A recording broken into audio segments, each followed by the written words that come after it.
Mga Pilipinong tripulante na nakaligtas sa tumagilid na cruise ship sa Italy. Ikinuwento ang kanilang malabang humot na karanasan. 4 na pupang sakay ng barko, pinaghahanap. Isa pang aksidente sa dagat, cargo ship na may kargang petrolyo nahati sa 2 matapos sumabog sa gitna ng dagat sa South Korea. 5 sakay, patay. At unang pelikula na dinirect ni Angelina Jolie, nominado sa Golden Globes. Huwag pauli, tutok na sa unang balita. Nakatutok ang puwersa ng GMA News para ihatid sa inyong pinakasariwang pangyayari sa inaabangang impeachment trial ni Chief Justice Renato Corona. Live mula rito sa GMA Network Center, ako naman Arnold Glavio. Kasamang maghahatid ng mahalagang balita at impormasyon, ako po si Rhea Santos. At live mula naman dito sa Korte Suprema, mula sa lungsod ng Maynila, ako po si Connie Sison.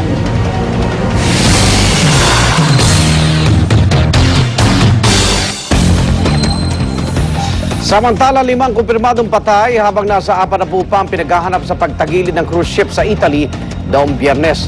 Nakaligtas naman ang halos 300 Pilipinong tripulante ng barko.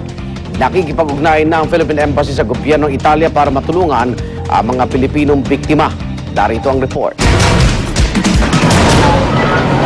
Bago pa man umalis ng port ang cruise ship Costa Concordia, may narinig daw na balita ang ilang Pilipinong crew na may butas ang barko. Pero dahil kaya pa naman daw itong remedyohan sa pamamagitan ng pumping, ipinag-utos ng kapitan na maglayag. Pero sa bandang gilid ng dagat sila dadaan. Nang naghahapunan na ang halos 4,000 pasahero at tripulante noong Biyernes, nakaramdam daw sila ng animoy lindol sa loob ng barko. Sumadsa dito sa isang malaking bato sa dagat at unti-unting tumagilid malapit sa Isola del Giglio, Italy. Mabilis namang rumisponde ang Coast Guard doon at nailigtas halos lahat ng pasahero, pero 5 ang kumpirmadong patay. 4 na pong iba pa ang pinaghahanap. Ipinagtanggol naman ng kapitan ang kanyang naging aksyon. Posible raw na nagkaproblema ang navigation system ng barko. Ayon sa Department of Foreign Affairs, may halos 300 Pilipinong crew member ang Costa Concordia. 3 sa kanila ang nasugatan pero nailigtas na silang lahat.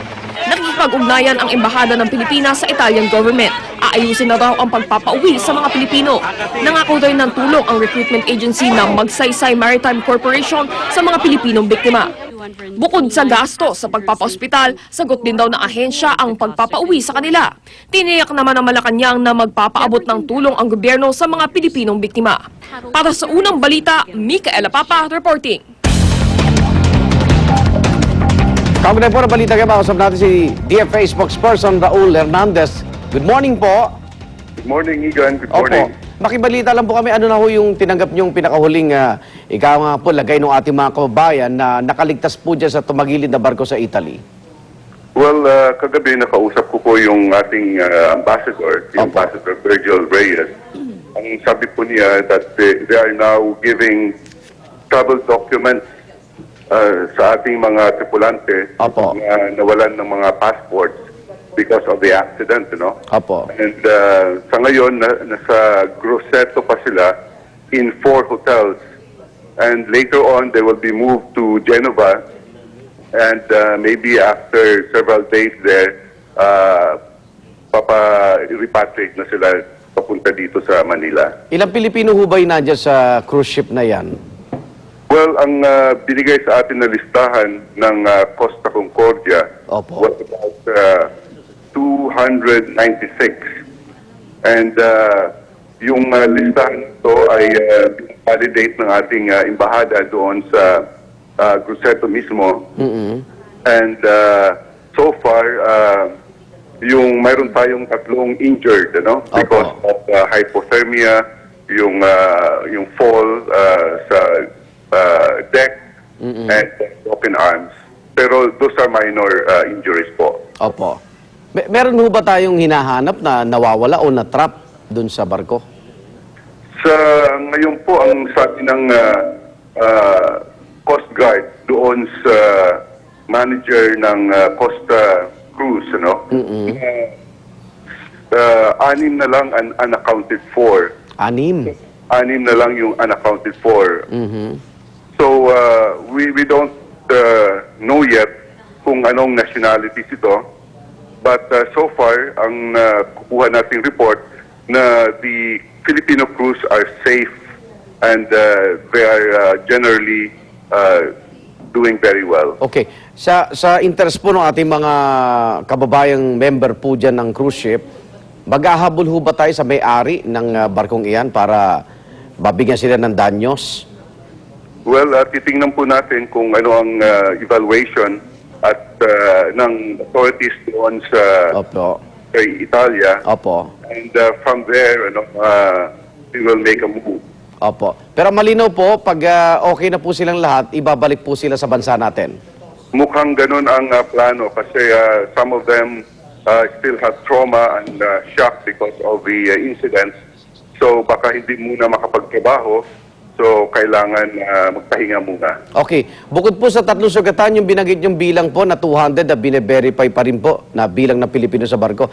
Lahat ho halos ito accounted na po. Halos accounted na po except for the 6 na sinasabi Na hindi pa alam ang nationality. na hindi pa alam ng nationality, kung passenger or kung crew nga ito. Opo. Maraming salamat po. Regular po kayo makipag-unahin sa inyo. Asek. Thank you Good very morning much. po. And mabuhay kayo. Mabuhay din po kayo. DFA spokesperson Raul Hernandez.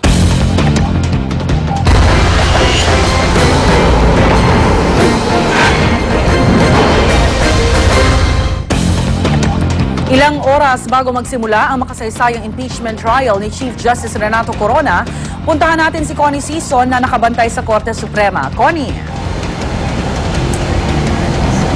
Salamat, Rhea.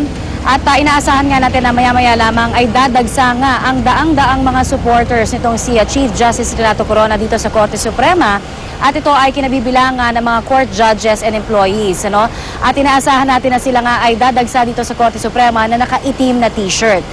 Mamaya-maya lamang din ay tatakpan daw ng itim na tela ang statwa naman ni na late Chief Justice Cayetano Arellano at Jose Abad Santos bilang tanda raw ng pagkamatay ng demokrasya sa bansa. Nagpakalat din ng itim na ribbon sa ruta naman ng Supreme Court kung saan gaganapin ng tinatawag nilang Walk of Democracy mamaya. Mamaya rin ay inaasahan natin na kukumpunihin na itong paglalagay naman ng TV monitor sa Supreme Court Quadrangle para makapag-monitor din ang lahat ng mga dadalo nga na mga court judges and employees dito sa Korte Suprema para tuloy-tuloy ang pag-monitor nila sa unang araw naman ng trial nitong si Chief Justice Renato Corona.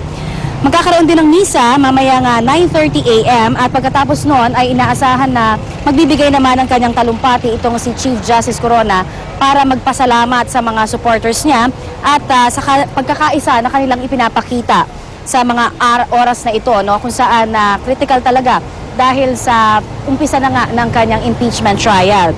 Mayroong 27,000 court employees at 3,000 rito ay ang mula naman sa Supreme Court. Ano? At maya-maya lamang din ay inaasahan naman natin na makakapanayam natin itong presidente ng Supreme Court Employees Association na si Jojo Guerrero.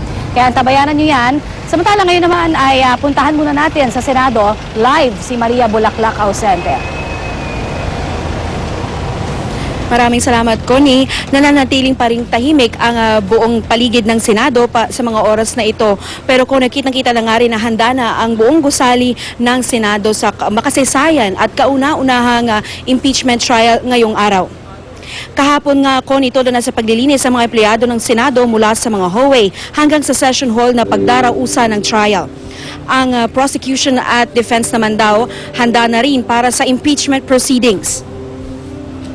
Una nang sinabi ni Attorney Jode Roy, isa sa mga defense lawyers na Corona, na pinaghahanda daw ang dalawang kampo ng 10 minutong opening statement at matapos nito magsasagawa ng preliminary hearing.